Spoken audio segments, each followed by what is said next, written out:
Boy cleaned an entire store every night alone until the owner discovered the reason and was speechless. Walter Thompson arrived at his hardware store on Monday morning and stopped at the door, stunned. The floor was spotless, the shelves were organized, and even the display window glass shone as if it had been polished the night before. "This can't be happening," he murmured, running a hand through his graying hair. On Friday, when he had closed the store, the place had been a mess. Customers had left cement scattered on the floor, tools were out of place, and dust covered everything. Walter had planned to spend the weekend organizing, but other commitments had gotten in the way. He stepped inside and examined every detail. The paint cans were perfectly aligned, the screws sorted by size, and even the back area where the sandbags were kept was clean and tidy. Someone had worked for hours to leave everything like that. Who could have done this? He asked himself, walking to the counter. Walter knew everyone in the neighborhood, but his store was small and he worked alone. He hadn't given the keys to anyone, and the alarm system hadn't gone off.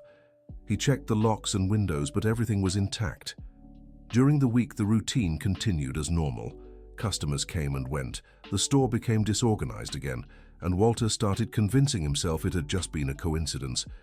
Maybe his memory was failing, and he had cleaned everything himself on Friday. But the following Monday, the same thing happened again. The store was even cleaner than the first time. This time, Walter noticed that even the hardest-to-reach corners were spotless, and there was a faint scent of detergent in the air. "Someone's been coming in here," he told Mrs. Peterson, who owned the bakery on the corner and always arrived early to open. "Did you call the police?"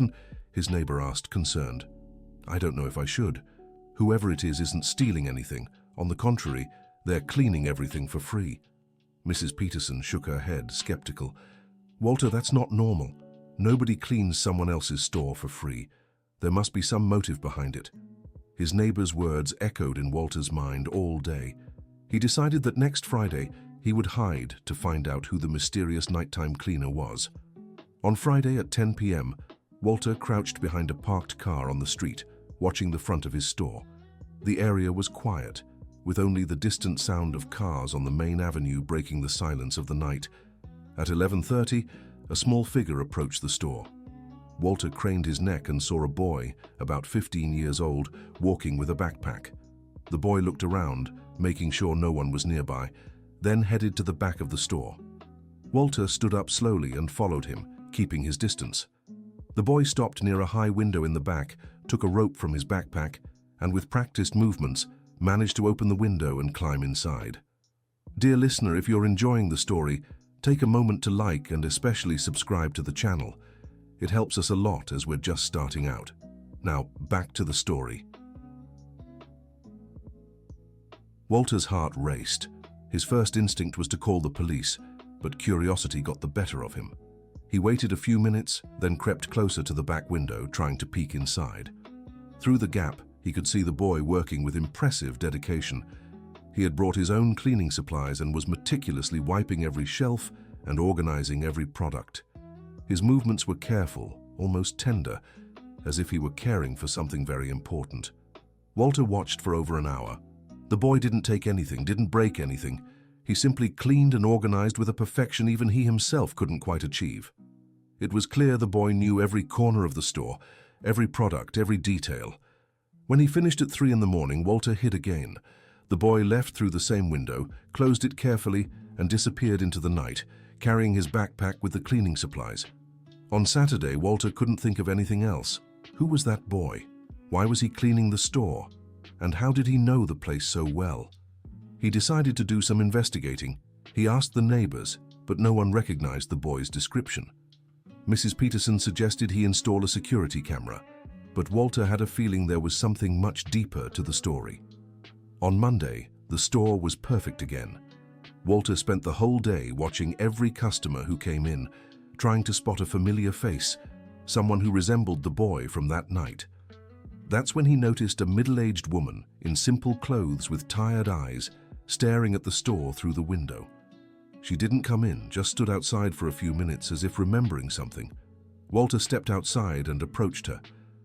"Can I help you with something?" The woman startled and took a step back. "I'm sorry, I was just passing by." You were looking at the store. Do you need something from the hardware store? No, I don't need anything, she replied quickly, but her eyes drifted back to the window. It's just, my husband used to work here before. Walter stopped walking. In the 15 years since he'd bought the store, he'd always worked alone. Your husband? When was that? Over 2 years ago. He was the previous owner. The world seemed to spin around Walter. He'd bought the store from a man named Anthony Miller, who'd been struggling financially. He vaguely remembered the man mentioning a family. Are you Anthony Miller's wife? The woman's eyes filled with tears. I'm Martha Miller. My husband had to sell the store because he couldn't keep the business going.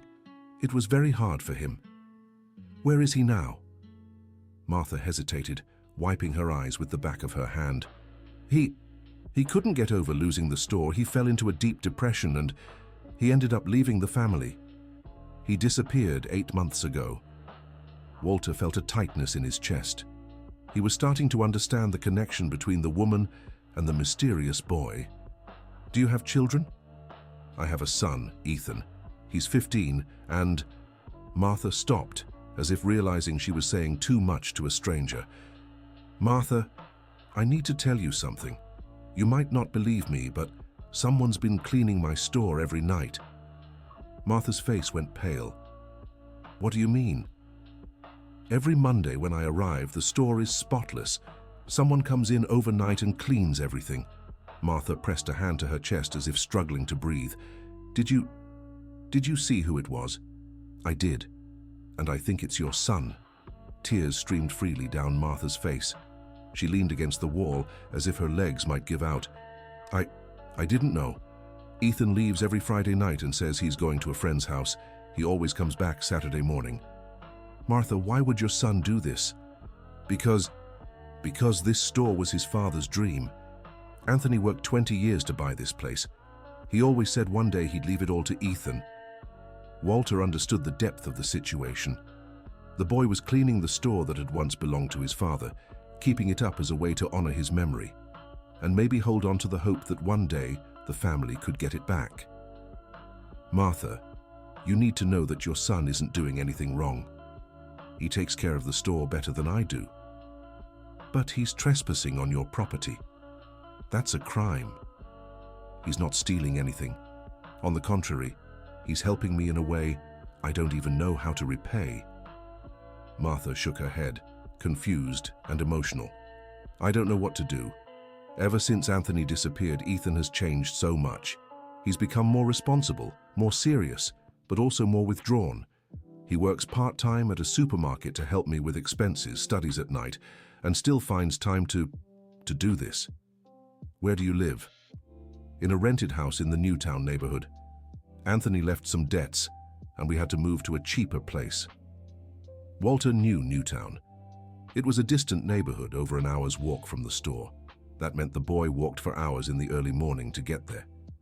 Martha, I'd like to talk to your son. I'm not sure that's a good idea.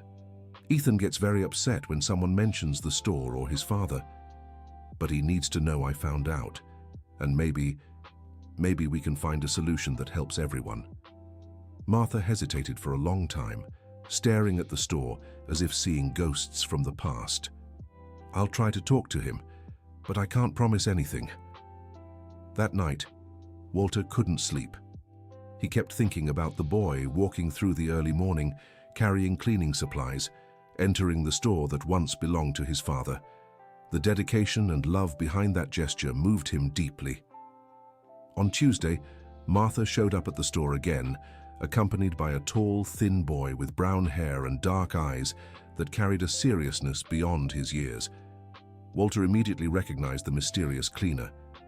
Ethan, this is Mr. Thompson, the current owner of the store, Martha said nervously.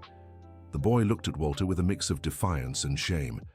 I know who he is, Ethan replied in a deeper voice than Walter expected. Ethan, I want you to know I'm not angry with you, Walter began. In fact, I'm impressed with your work. Are you going to turn me into the police? No, I want to understand why you do this. Ethan glanced at his mother, then at the floor. Because this store was my father's. I know that. Your mother told me. But why do you feel the need to take care of it? Ethan's eyes filled with tears, but he tried to hold them back. Because my father said it would be mine one day. He said I should learn every corner, every product, so I'd be ready when it was my turn. Walter felt a lump in his throat. And you think by cleaning the store you're honoring his memory? I'm not just cleaning, I'm taking care of what mattered to him. When he comes back, he'll see I kept everything in order. Martha began to cry silently. Walter realized the boy still held on to hope that his father would return. Ethan, your mother told me your father disappeared 8 months ago. He didn't disappear. He just left because he was sad. But he'll come back when he sees I took care of everything. The boy's innocence and determination broke Walter's heart. He looked at Martha, who was visibly pained seeing her son cling to that hope. Son, do you think we could talk about this? There's nothing to talk about. I'll keep taking care of the store. Even if I don't want you to? Ethan stared at him with determination. You can't stop me. Yes, I can. I can call the police, put bars on the windows, install better alarms. Then you'll have to do that, Ethan replied defiantly. Walter sighed. The boy had an incredible will, but he was hurting himself with this obsession. What if I had a different proposal? What kind of proposal? What if, instead of you cleaning the store in secret, you came to work here officially? Ethan widened his eyes and Martha was startled. Work here? What do you mean? You know the store better than anyone. You know where everything is, how to organize it, how to clean it. I could hire you as an assistant. But I'm only 15. There are jobs minors can do, organizing, cleaning, simple customer service. You could work after school. Ethan looked at his mother, confused. This was far from what he'd expected. But the store isn't mine. No, it's not. But you can work here with dignity, get paid for your effort, and who knows, maybe one day. One day what? Walter hesitated. He didn't want to give false hope, but he also didn't want to crush the boy's dreams entirely. One day, if you work hard and learn the business, maybe we can talk about other possibilities. Are you saying I could buy the store back? I'm saying the future is uncertain, and honest work always opens doors. Martha intervened. Ethan, you have to understand the store isn't ours anymore. Your father sold it because he had no choice. But if I work hard, if I save up... Son, you need to be realistic. We can't afford to buy the store back. Ethan turned to Walter, tears in his eyes. How much did you pay for the store? Walter felt uneasy with the question. Ethan, that's not... I want to know. How much was it? $200,000. The boy fell silent for a long time, processing the information. $200,000, he repeated, as if doing mental calculations. Ethan, you can't possibly save that much, said Martha. It would take decades. I don't care how long it takes, Ethan replied firmly. I'll do it. Walter realized he'd made a mistake revealing the amount. Now the boy was even more fixated on getting the store back. Ethan, listen, I understand how you feel, but you need to be practical. You're 15. You need to study, have a normal life. I don't want a normal life. I want to honor my father. And you can honor him in other ways, by studying, graduating, building your own life. My life is this store. The discussion was going in circles. Walter knew he needed a different approach. All right, here's what we'll do. Accept working here officially. I'll pay you a fair wage. You can save the money, learn the business, and in the future, we'll see what's possible. Ethan considered the offer. How much would you pay? $500 a month, working 3 hours a day, Monday through Friday. That's not enough. At that rate, it'd take me over 30 years to save $200,000. Walter laughed, despite the seriousness of the situation. Ethan, you're not just thinking about the salary. You're thinking about learning, growing, maybe one day owning your own store. I don't want my own store. I want this store. The boy's obsession worried Walter. He glanced at Martha, who looked equally concerned. Son, you need to accept that things have changed, Martha said. Your father isn't coming back. The store isn't ours anymore. You have to move on. My father will come back, Ethan insisted, and when he does, I'll have the store waiting for him. Walter decided to try a more direct approach. Ethan, can I ask you something? How long has it been since you heard from your father? 8 months and 3 days. The precision of the answer showed just how closely the boy tracked each day of his father's absence. And do you think it's normal for someone to go that long without contacting their family? He's going through a hard time. He needs time to heal. What if something serious happened? Like what? Walter looked at Martha, who shook her head. Nothing. Forget what I said. But Ethan wasn't stupid. He noticed the exchange of glances between his mother and Walter. You're hiding something from me. We're not hiding anything, Martha said quickly.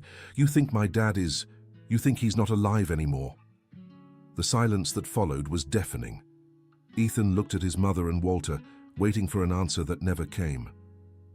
He's alive, Ethan said, with a conviction that sounded more like desperation. I know he's alive. How can you be so sure? Walter asked gently. Because I feel it. A son knows when his father is no longer in this world. Martha could no longer hold back her tears. Ethan, we don't know what happened to your father. He could be alive, but what? But maybe he doesn't want to be found. Ethan looked like he'd been punched in the gut. What do you mean? Your father was very depressed, very ashamed of losing the store. Maybe he thinks he doesn't deserve to come home. That's a lie. My dad loves me. He would never abandon me. No one's saying he doesn't love you, but sometimes when people are hurting too much, they do things that don't make sense. Ethan turned to Walter. Is that why you want to hire me? Out of pity? No. I want to hire you because you're hard-working, dedicated, and you know this store better than anyone. But you also think my dad isn't coming back. Walter hesitated.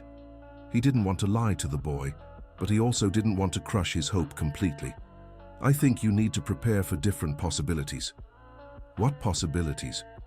The possibility that your father comes back, but also the possibility that he doesn't. And if he doesn't, then you'll have to build your own life, honor his memory, but not stay stuck in the past. Ethan was silent for a long time. When he finally spoke, his voice was quieter. If I agree to work here, can I keep cleaning the store like I used to? You won't need to, you'll be here officially, you can clean during work hours. But can I do it the way I used to? Alone, with my own supplies? Walter realized that cleaning ritual meant something special to the boy. If that's important to you, yes, it is. Then it's settled. You start Monday. Ethan nodded, but didn't seem satisfied. There's one more thing. What is it? I want you to promise me that if my dad comes back, you'll consider selling the store back to him. Walter sighed. It was a dangerous promise to make. Ethan, I can't promise that. I have my own life, my own plans. Then I won't work here. Son, you're being unreasonable. I'm not being unreasonable, I'm being loyal. Martha stepped in. Ethan, you can't tie your life to your father's return. Yes, I can. And I will. Walter realized he was at an impasse. The boy was stubborn, but there was something admirable in his loyalty. All right, I promise that if your father comes back, I'll consider any offer he makes. Just considering is enough. It's the most I can promise. I have responsibilities too. Ethan thought for a moment, then held out his hand. Deal. They shook on it. Martha looked relieved, but still worried. Now I have to go, Ethan said. I need to get to school on time. Don't you want to see the store? Walter asked. I know every inch of this store. I don't need to see anything. After Ethan and Martha left, Walter stood alone, reflecting on what had just happened. He had just hired a 15-year-old boy whose only motivation was getting the store back for his missing father. It was a complicated situation, but something inside him said he'd done the right thing. Dear listener, if you're enjoying the story, don't forget to like and especially subscribe to the channel. It helps us a lot as we're just starting out. Now continuing. On Monday, Ethan arrived promptly at 2 in the afternoon. He carried a backpack with school supplies and a bag with a snack. Good afternoon, Mr. Thompson. Good afternoon, Ethan. Ready to start? Ready. Walter began explaining the store's routine, but quickly realized Ethan knew everything better than he did. The boy knew where every product was, recognized the suppliers, and even some customers greeted him like an old friend. How do you know so many people? Walter asked. I used to help my dad when I was 10, 11. I'd come here every Saturday. Your mother allowed it? My mom worked Saturdays at the clothing store. My dad had no one to leave me with, so I came here. Walter understood better now the boy's emotional connection to the place. That store wasn't just his father's business. It was where he'd spent part of his childhood. Do you remember what it was like working with your dad? Ethan's eyes lit up. My dad knew every customer's name. He said a good shopkeeper never forgets a face, and he helped everyone, even those who couldn't pay right away. He gave credit? Yes, he did. My mom would get mad sometimes, said he was too soft-hearted, but in the end, almost everyone paid. And those who didn't? My dad said it was part of doing business, that it was better to help 10 people and lose one than to help no one at all. Walter understood now why Anthony had faced financial troubles. Too much generosity could hurt a business. Ethan, can I ask you a personal question? Sure. Do you think your dad lost the store because of that generosity? Ethan hesitated before answering. I think my dad lost the store because the people he helped didn't return the favor when he needed it. How so? When my dad started struggling, he went to everyone who owed him. But so many people he'd helped for years made excuses not to pay. That must have hurt him deeply. It did. I'd see my dad crying in his room thinking my mom didn't notice. He said he'd been naive, that he'd trusted people too much. Walter began to grasp the depth of the trauma Anthony had faced. Losing the store wasn't just about money, it was about broken trust. And that's why he got depressed. My dad wasn't just depressed, he was ashamed. He felt like he'd failed as a father, a husband, a man. But that wasn't true. I know it wasn't, but he couldn't see it that way. During the first weeks of work, Ethan proved to be an exemplary employee. He arrived on time, did everything asked of him, and even suggested improvements for the store's organization. Walter was impressed by the boy's knowledge of the business, but something worried him. Ethan never smiled. He was polite, efficient, but carried a constant sadness in his eyes. Ethan, do you have friends at school? A few classmates. Do you go out with them on weekends? No. On weekends, I help my mom at home and keep cleaning the store. You're still cleaning the store on weekends? Of course. What we do during the week is just the basics. Deep cleaning I do on Friday nights. Walter realized the boy was overworking himself. He worked at the store, studied, helped his mother, and still spent Friday nights scrubbing floors. Ethan, don't you think you're pushing yourself too hard? I'm not pushing too hard. I'm doing what needs to be done. But you're a teenager. He should have time to have fun. I don't have time for fun. Everyone needs fun.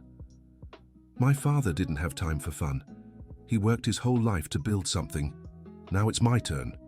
Ethan's early maturity was both admirable and concerning. Walter decided to talk to Martha about it. Martha, I'm worried about Ethan. Worried how?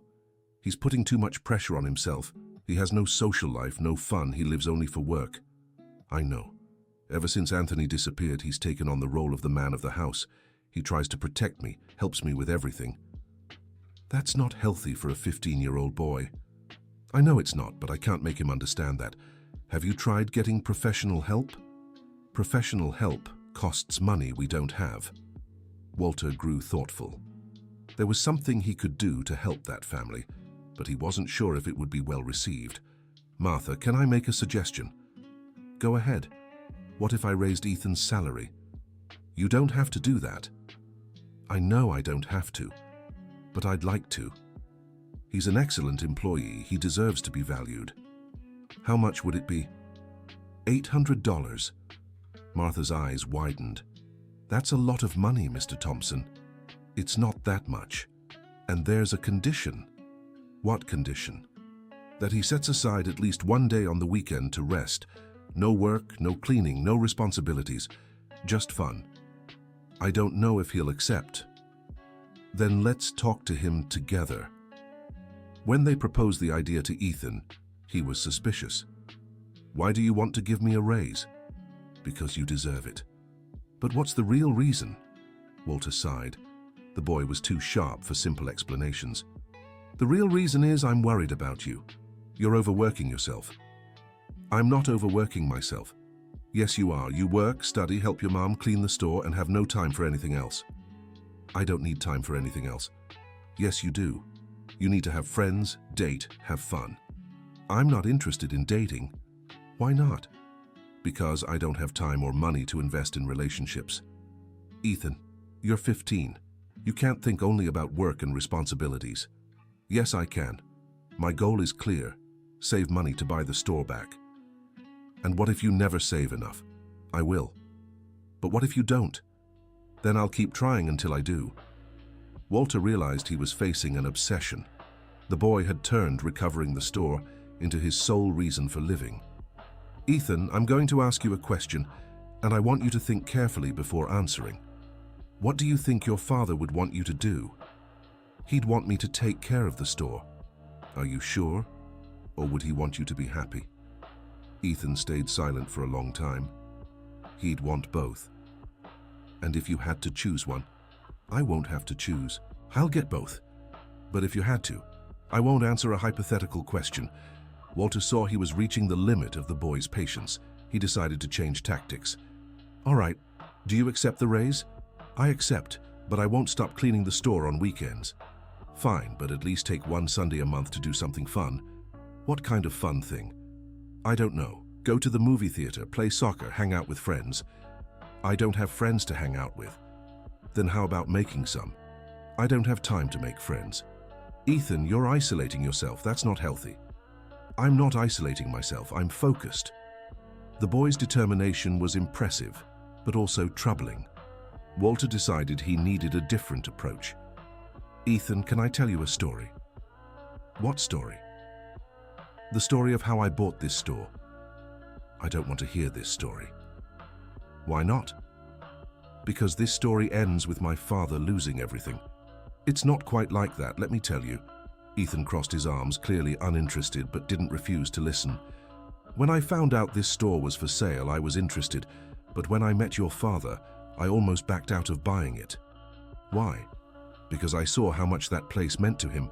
He showed me every corner of the store as if it were a treasure. He spoke of every customer like they were family. Ethan paid attention. Your father didn't want to sell the store, Ethan. He only sold it because he had no choice.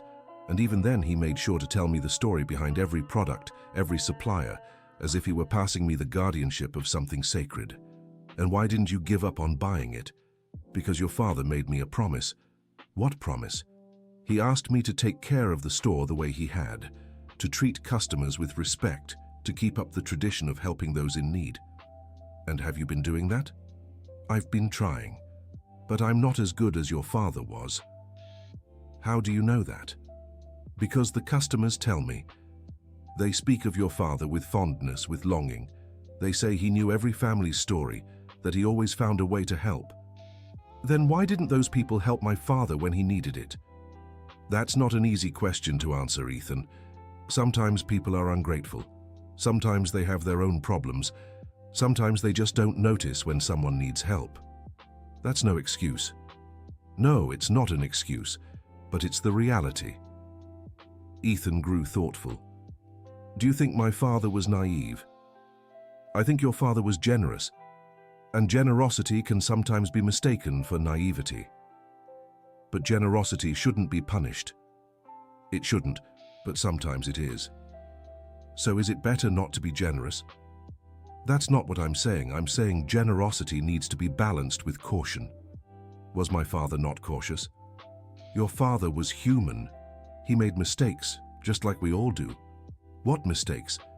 Trusting some people too much, giving credit to those who didn't deserve it, not collecting debts at the right time. But that doesn't make him a bad person. Of course not. It makes him a good person who faced bad consequences. Ethan absorbed these words in silence. Mr. Thompson, can I ask you something? Of course. Do you think my father is alive? The question caught Walter off guard. He looked at the boy, who watched him with a mix of hope and fear. I don't know, Ethan, I honestly don't know. But if you had to guess, I wouldn't gamble on a person's life. But do you have a feeling? Walter hesitated. He didn't want to lie, but he also didn't want to crush the boy's hope. My gut tells me your father was a man who loved his family deeply, and men who love their family don't disappear by choice. So you think something happened to him? I do think something happened, yes, but not necessarily something bad. What do you mean? Maybe he left to try and rebuild his life. Maybe he's somewhere else, trying to save money to come back. But why wouldn't he reach out? Maybe he's ashamed. Maybe he thinks he doesn't deserve to come back until he has something to offer. That's nonsense. It is nonsense, but that's how some people think. Ethan stayed silent for a long time. Mr. Thompson, can you do me a favor? What favor? If my father comes back, can you tell him I took care of the store? Of course I can. And can you tell him I never stopped believing in him? I can. And can you tell him I don't blame him for anything? I can tell him all of that. Thank you. Walter felt a tightness in his chest. That boy carried an immense emotional weight, and he was channeling all his pain into work. The months passed and Ethan continued to be an exemplary employee. He had developed a strict routine: school in the morning, the store in the afternoon, home at night to help his mother, and a deep cleaning of the store every Friday. Walter tried several times to convince the boy to slow down, but Ethan was unyielding. He had calculated that by saving his entire salary, it would take 15 years to save up the money needed to buy the store. It was a long time, but he was determined to stick to it. In December, Walter decided to give Ethan a Christmas bonus. He expected the boy to be happy, but the reaction was unexpected. Mr. Thompson, I can't accept this, said Ethan, handing back the envelope with the money. Why can't you accept it? Because I didn't work to deserve this bonus. Of course you did. You're the best employee I've ever had. But a bonus should be for exceptional merit. I just did my job. Ethan, you did much more than your job. You transformed this store. How so? Since you started working here, sales have gone up. Customers praise the organization, the cleanliness, the service. That's your merit, not mine. It's our merit. We're a team. Ethan hesitated. How much is the bonus? $2,000. Ethan's eyes widened. That's a lot of money. It's a small part of what you deserve. But with this money, I can move my plans forward by 6 months. Then accept it. Ethan held the envelope, clearly tempted. Are you sure I deserve it? I'm absolutely sure. Then I accept, but only because it'll help me with my goal. Walter smiled. Even when accepting the bonus, Ethan found a way to connect everything to his plan of reclaiming the store. Ethan, can I ask you something? Of course. What will you do if you find out your father isn't coming back? He will come back. But what if he doesn't? Then I'll keep taking care of the store until he does. And if he never comes back, he will come back. Walter realized it was useless to try to make the boy consider other possibilities. Ethan had built his entire identity around the hope of his father's return. In January, something unexpected happened. Martha showed up at the store upset and crying. Mr. Thompson, I need to talk to you. What's wrong, Martha? It's about Anthony. Ethan, who was organizing the shelves, stopped immediately and came closer. What about my dad? I got a call. What call? From Mercy General Hospital in Springfield. Walter felt his stomach tighten. Ethan turned pale. What hospital? Why would a hospital call you? Because your father is there. Ethan dropped the box of screws he was holding. Hospitalized? Since when? Since March of last year. March of last year, but that was 2 months before he disappeared from home. Walter couldn't believe what he was hearing. Martha, what do you mean? Did he disappear or was he hospitalized? He was hospitalized, but I didn't know. How didn't you know? Because he was admitted as a John Doe. No documents, no identification. Ethan sat in a chair, trying to process the information. My dad's been in the hospital for almost a year, and we didn't know. He had a serious health issue. He temporarily lost his memory. What kind of issue? The doctor said it was a stroke. Small, but it affected part of his brain. And why are they only calling now? Because he got his memory back, and he gave them our name and phone number. Ethan stood up quickly. We have to go there now. Calm down, son. Let's think this through. Think about what? My dad is alive, he's in the hospital, and he needs us. Walter stepped in. Ethan, your mother is right. You need to prepare for what you might find. What do you mean? A stroke can leave lasting effects. Your father might not be exactly as you remember. It doesn't matter. He's my dad. Martha was visibly shaken. Mr. Walter, could you let Ethan go early today? We need to travel to Springfield. Of course. Take as much time as you need. How long does it take to get there? About 3 hours by bus. Ethan was already taking off his apron. Then let's go now. Every minute counts. Son, maybe we should call first, talk to the doctors. No, I want to see my father. Walter noticed the boy's urgency and grew concerned. Ethan, listen to some advice. Be prepared to meet a different person. A stroke can change someone's personality, their speech, their behavior. I don't care. He's my dad. I know, but your mother might need support. Ethan looked at Martha, who was clearly nervous. Mom, what else did the doctors say?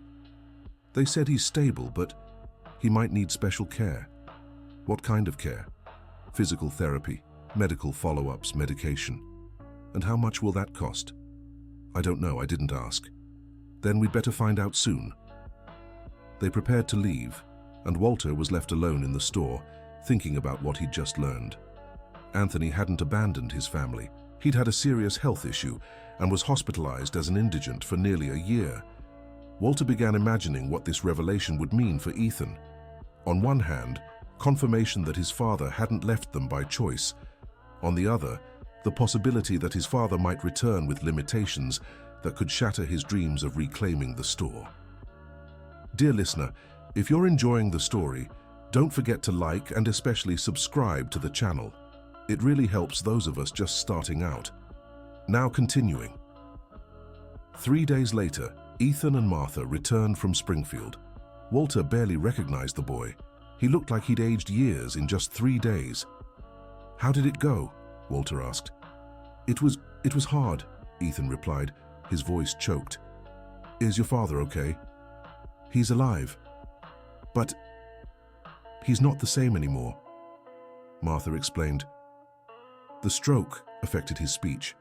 He can talk, but he struggles to find the words. And he's forgotten a lot from the past few years. Does he remember you? Yes, he does. But he doesn't remember losing the store. He still thinks he owns this place. Walter understood the gravity of the situation. And how did you explain things to him? We haven't yet, Ethan said. We didn't have the heart. Did he ask about the store? He did. Said he needed to come back soon because the customers were waiting. And what did you tell him? We told him he needed to recover first, Martha answered. When is he being discharged? Next week, but he'll need special care. What kind of care? Physical therapy 3 times a week, prescription medication, neurological follow-ups. And how much will that cost? A lot of money, more than we have. Ethan, who had been silent, finally spoke. Mr. Walter, I want to make a proposal. What proposal? I want to sell my work hours back to you. What do you mean? I want you to pay me in advance 2 years' salary.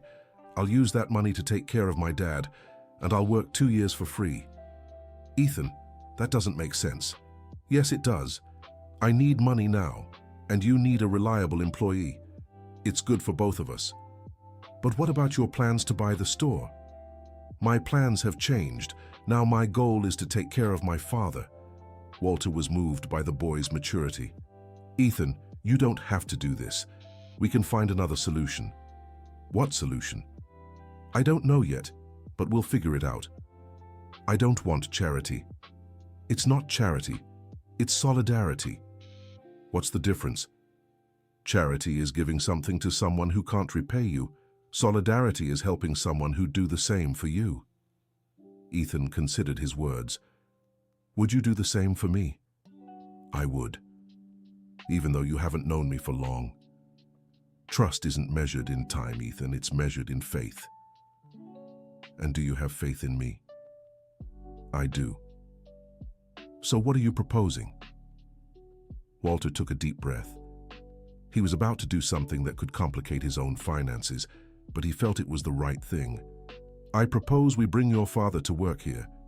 Ethan's eyes widened. What do you mean? Your father knows this store better than anyone. Even with his stroke limitations, he can contribute. But he can't work like before. He doesn't have to. He can do what he's able. And you'd pay 2 salaries? I'd pay 1 salary for your father and keep yours. But that's not financially feasible. Let me worry about the finances. Mr. Thompson, you don't have to do this. I know I don't have to. I want to. Why? Because when I bought this store, your father asked me to care for it like he had. Now I realize caring for the store means caring for the people who made it what it is. Martha began to cry. Mr. Thompson, you're too generous. But we can't accept. Why not? Because it's too much. It's too kind. Martha, can I tell you something? Of course. In the last few months working with Ethan, this store has had its best financial performance in 5 years. Really? Really? So it's not generosity, it's recognition.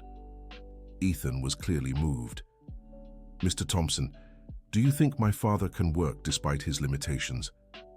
I think your father can do what he's always done, care for people. But he can't speak well. He can communicate in other ways, and you can help him. How? You can work together. You can be his voice when he struggles. Like a partnership? Like a family. The word family struck Ethan deeply. He turned to his mother. Mom, what do you think? I think Mr. Thompson is being incredibly kind to us. But do you think Dad can do it? I think your father will be happy to return to a place he loves, even if he's not the owner anymore.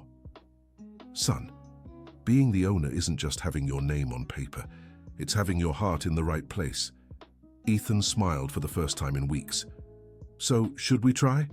Let's try. A week later, Anthony was discharged from Mercy General Hospital. Walter went with Ethan and Martha to pick him up. When he saw the man, he was shocked by the change. Anthony had lost weight, his hair had turned grey, and he walked with difficulty. But when their eyes met, there was instant recognition. Walter?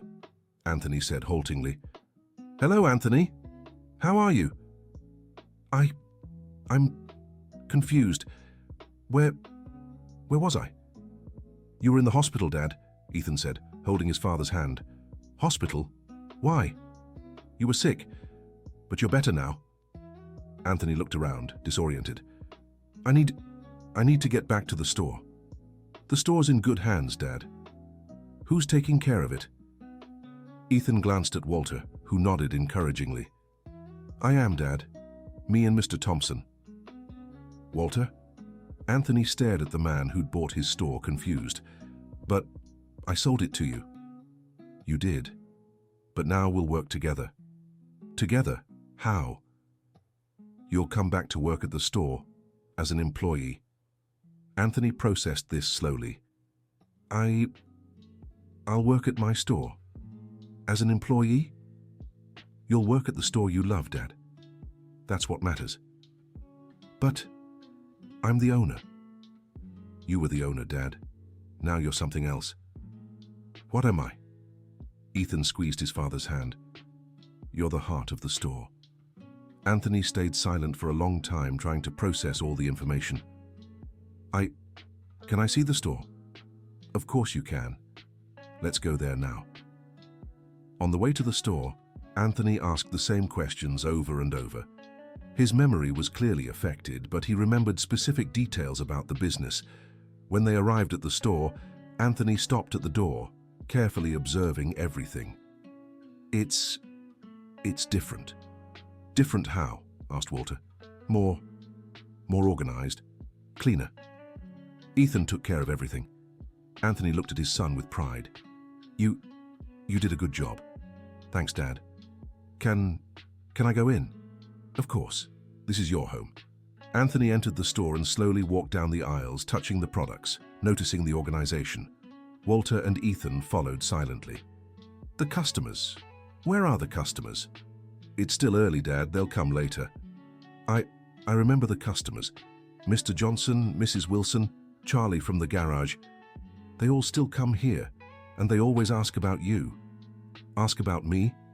They do. They miss you. Anthony got emotional. I missed them too. Now you can see them again. But will they understand that I can't speak right? They'll understand, Dad. They've known you for years. What if they don't want to talk to me anymore? They will, because they know who you are, who I am. You're Anthony, the man who always helped everyone. But I'm not the same anymore. No one stays the same, Dad. But what matters doesn't change. What matters? Your heart, your kindness, your love for people. Anthony sat in a chair and began to cry. I remember feeling very sad, very ashamed. Why? Because I lost everything. I lost the store. I lost my dignity. You didn't lose anything important, Dad. Yes, I did. I lost what I built my whole life. You didn't lose it. You planted it. What do you mean? Everything you did here, all the customers you helped, all the trust you built, that doesn't disappear, it grows. But the store isn't mine anymore. The store belongs to whoever cares for it with love, and you'll always care for it with love, even if I'm not the owner. Especially if you're not the owner. Now you can care for it without the pressure of being responsible for everything. Anthony thought about it. Maybe this is better. Why? Because I was always afraid I wasn't good enough. Now I can just do what I know how to do. And what do you know how to do? I know how to take care of people. Then that's what you'll do. Anthony's first days back at the store were hard. He often got confused, repeated the same questions, and sometimes couldn't find the right words. But the long-time customers welcomed him warmly, and that made all the difference. Ethan became his father's interpreter, helping him communicate when needed. Together they made an efficient team. Anthony knew every customer personally, remembered their needs and stories, while Ethan handled the technical and financial matters. Walter watched the pair working and felt fulfilled. His store had become a place of family, second chances, and new beginnings. But there was still one problem to solve. Anthony's medical expenses were high, and even with work, he wouldn't be able to cover all the costs. Walter thought of several solutions, but none seemed right, until he had an idea that might fix everything. Ethan, I need to talk to you and your parents. About what? About the future. What kind of future? The future of the store. Are you selling the store? Not exactly. I want to propose a partnership. Partnership? I'll still be the majority owner, but you'll become minority partners. How does that work? You'd receive a percentage of the profits on top of your salaries. But we don't have the money to buy into the business. You don't need to buy, you can earn it. How? By working. Every year you work here, you'll earn a percentage of the store. That's possible? It's possible. And after 10 years, if you want, you can buy my share. At market value? At a fair price based on what the store is worth at the time. Ethan fell silent, processing the offer. Mr. Walter, why would you do this? Because I've learned that business isn't just about money. It's about people. But you could lose money with this decision. Or I could gain much more than money. What could you gain? I could gain a family. I could gain purpose. I could gain the satisfaction of knowing I did the right thing. Ethan looked at his parents, who were clearly moved. Mom, Dad, what do you think? I think Mr. Walter is an angel God placed in our path, said Martha. I think I think it's a second chance, said Anthony haltingly. A second chance for what? To start over. To do things right. You always did things right, Dad. Not always. Sometimes I trusted too much. Sometimes I didn't demand payment when I should have. But that wasn't wrong, it was human. It was naive. It wasn't naive, it was generous. Generosity. Generosity without limits can be dangerous. Then now you can be generous within limits. How so? You can help people, but with clear rules. What rules? The rules Mr. Walter sets. He'll be the majority partner, making the tough decisions. You can focus on caring for people. Anthony smiled, a crooked smile from his stroke's effects, but genuine. That sounds good to me. So, do you accept the offer? Asked Walter. We do, said Ethan, speaking for the family. Great. I'll arrange the paperwork. Mr. Walter, can I ask you something? Of course. Why did you trust me from the start? Because I saw in your eyes the same thing I saw in your father's when he sold me the store. What did you see? True love for this place. And that's enough? That's everything. In the months that followed, the store flourished. The combination of Anthony's experience, Ethan's energy, Martha's support, and Walter's business vision created something special. Customers noticed the change. The store was no longer just a place to buy hardware. It was a place where people felt welcome, treated like family, where they could share stories and get advice.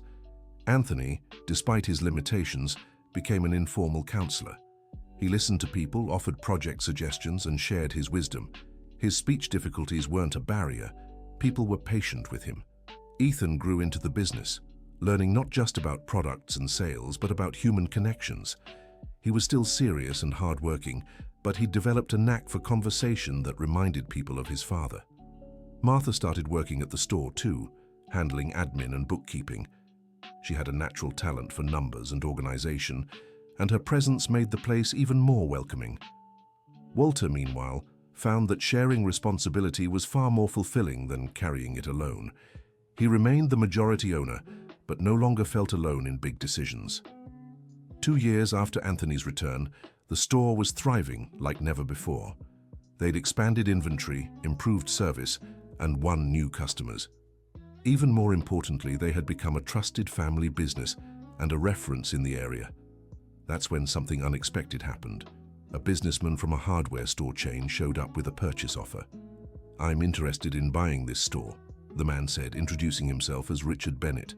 "I'm expanding my chain, and this location is perfect for my plans." "The store isn't for sale," Walter replied. "Everything is for sale at the right price. I'm offering $500,000.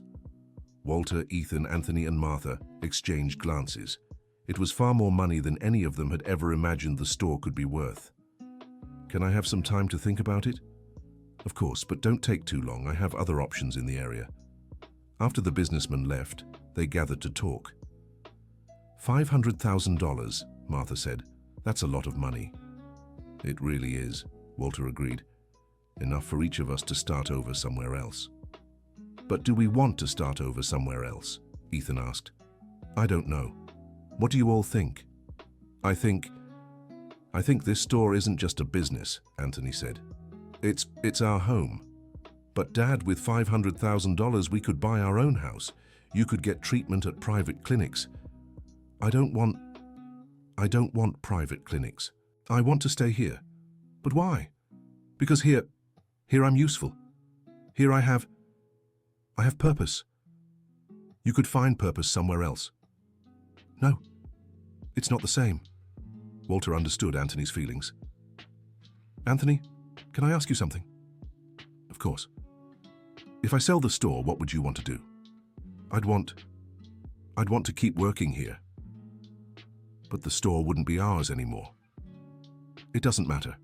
I'd want to keep taking care of people." "And what if the new owner doesn't want to hire you?" "Then I'll find another place to take care of people." "But wouldn't you rather use the money from the sale to rest?" "I don't want to rest. I want I want to live. The answer moved everyone in the room. And you, Ethan? What do you think? Walter asked. I think my dad is right. This store isn't just a business, it's our identity. But $500,000 could secure your future. Mr. Thompson, what really secures people's future? I don't know. What do you think does? Purpose, love, family, honest work. And money? Money helps, but it's not the most important thing. Are you sure about that? I am. Over the last 2 years, we haven't had much money, but we've had plenty of love, purpose, and honest work. And we've been happy. What if you could have both? Money and purpose. How so? What if we turned down the offer, but used the businessman's interest to improve our business? I don't follow. If our store is worth $500,000, it means we're doing something very right. Maybe we can use that information to grow even more. Grow how? Maybe by expanding, maybe by improving our services, maybe by offering more of what people need. That would mean more work. It would, but it would also mean more satisfaction and more risk. All growth involves risk. Mr. Thompson, can I make a suggestion? Of course. How about we talk to our customers, ask them what they think of our store, what they'd like to see improved, what they feel is missing. Good idea. Let's do a survey. Not a formal survey, a conversation like a family would have. I like that idea. Over the next few days, they spoke with dozens of customers. The responses were surprising. People didn't see the store just as a place to shop, but as a support center for their projects and dreams. Many customers said they'd like classes on construction, renovations, and decorating. Others suggested that the store should offer installation and maintenance services. Some mentioned it would be helpful to have a space to exchange experiences with other customers. You know what I think? Said Ethan after hearing all the suggestions. What do you think? I think our customers don't just want to buy materials. They want to learn, grow, and connect. And how can we help them with that? By turning our store into a hub of knowledge and community. Is that even possible? Anything is possible when you have a purpose. And how do we fund this transformation? With the money we save by not selling the store. But we don't have that money.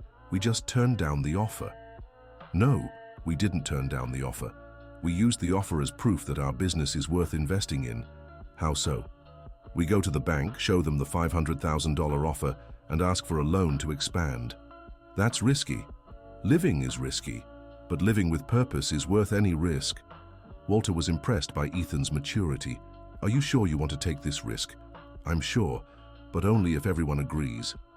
And do you agree? Walter asked Anthony and Martha. I agree, said Martha. I've always dreamed of having a business that's more than just a business. I agree too, said Anthony, but we have to be careful not to make the same mistakes I made. What mistakes? Trusting too much, not collecting payments on time, not setting boundaries. Dad, you didn't make mistakes. You were too generous in a world that wasn't ready for your generosity. Maybe it's the same thing.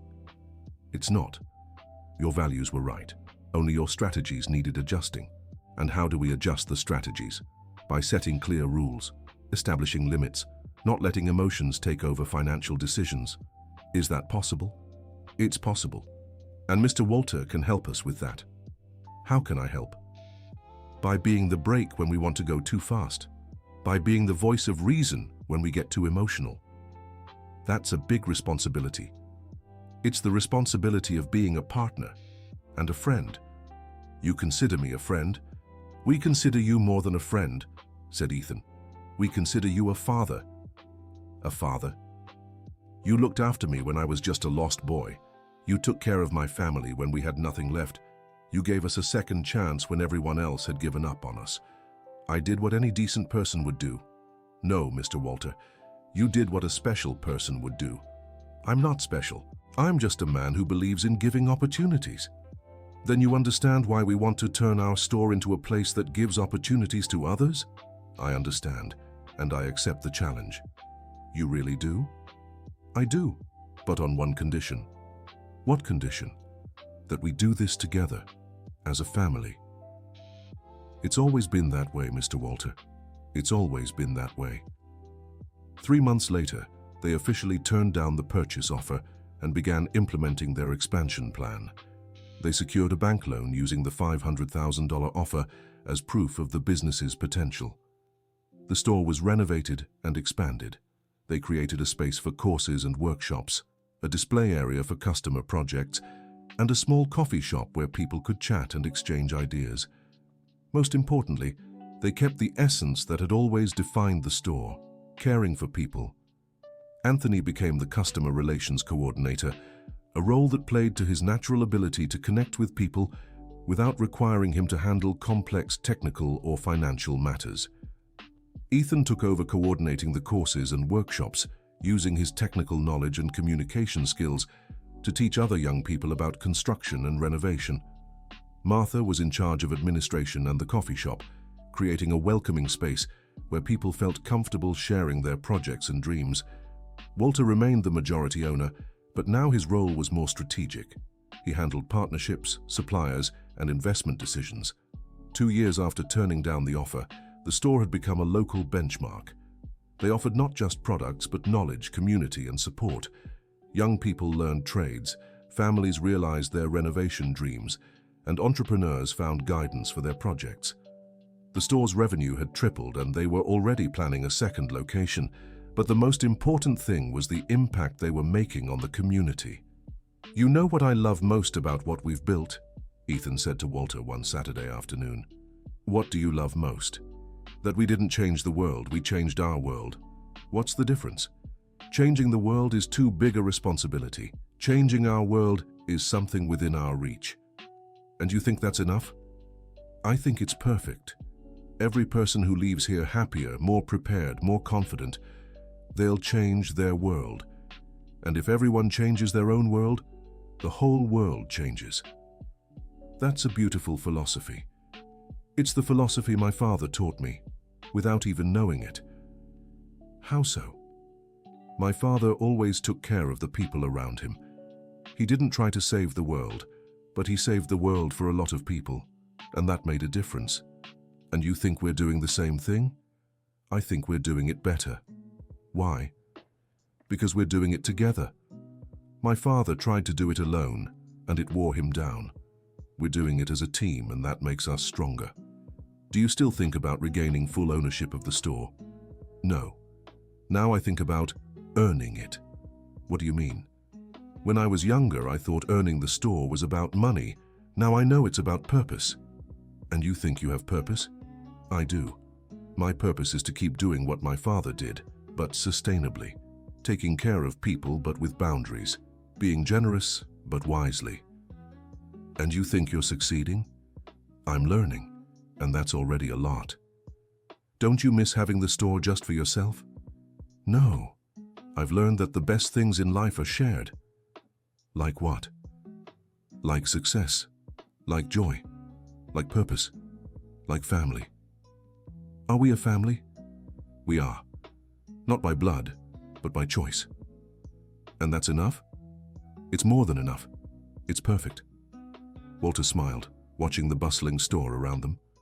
Customers chatted excitedly. Young people learned new skills, families planned projects. That place had become so much more than he'd imagined when he bought the store from Anthony. "Ethan, can I tell you a secret?" "Of course." "When I bought this store, I thought I was making a financial investment. And it wasn't? It was too. But mostly I was investing in purpose." "How so?" "I was reaching an age where I started wondering what my legacy would be, what I'd leave behind when I was gone." "And what's the answer?" "The answer is you. You're my legacy." "Mr. Walter?" "It's not sentimentality, Ethan. It's the truth. I can die in peace knowing this store will keep going, taking care of people, making a difference. You're not going anywhere anytime soon. We all die, Ethan. The question is whether we'll die knowing our lives mattered. And do you think your life has mattered? Now I'm sure of it. Because of the store? Because of the family. You taught me that family isn't just who you're born with. It's who chooses to stay with you.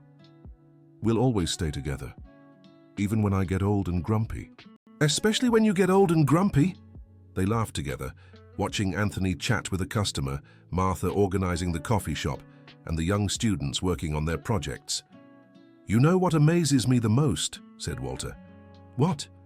"How your father recovered. When he came back from Mercy General Hospital, I thought he'd never be the same again.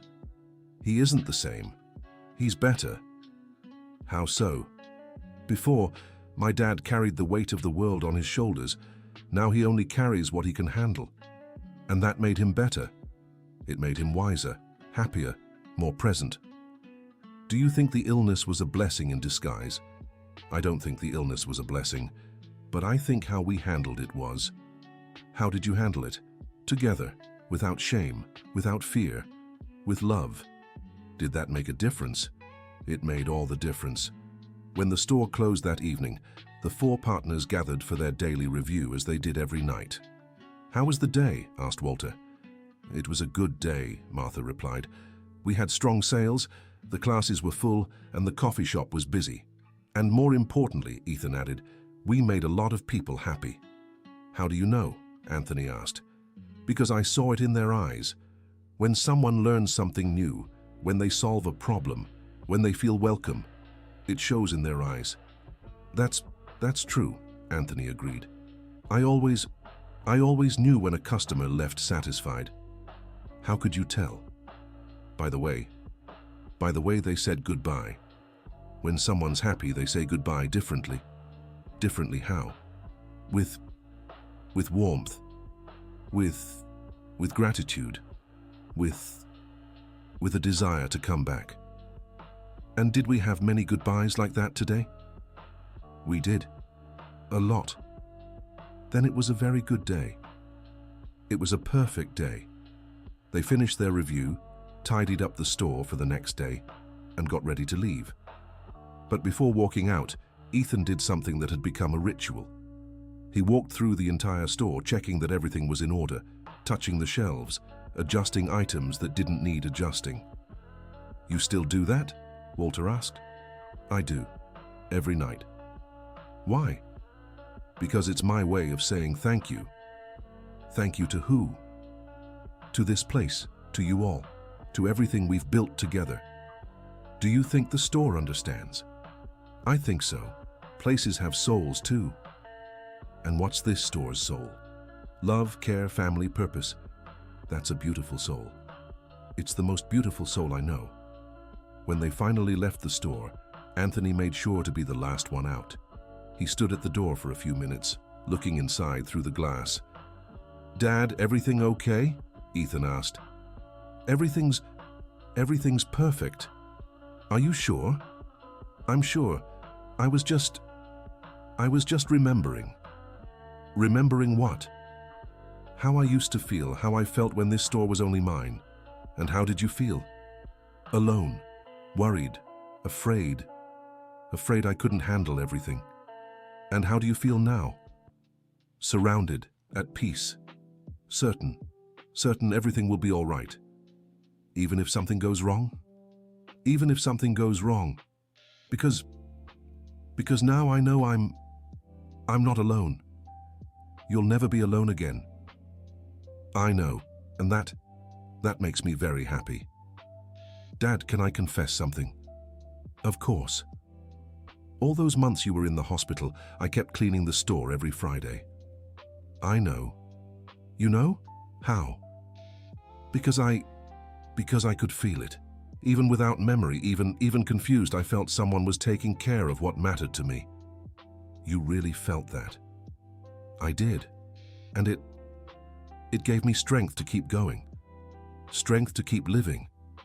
Strength to keep hoping." "Hoping for what?" "Hoping to go back home." "And now you're home?" "Now I'm home. And you're here with me. We'll always be here. Promise?" "I promise. Even when I can't work anymore. Especially when you can't work anymore.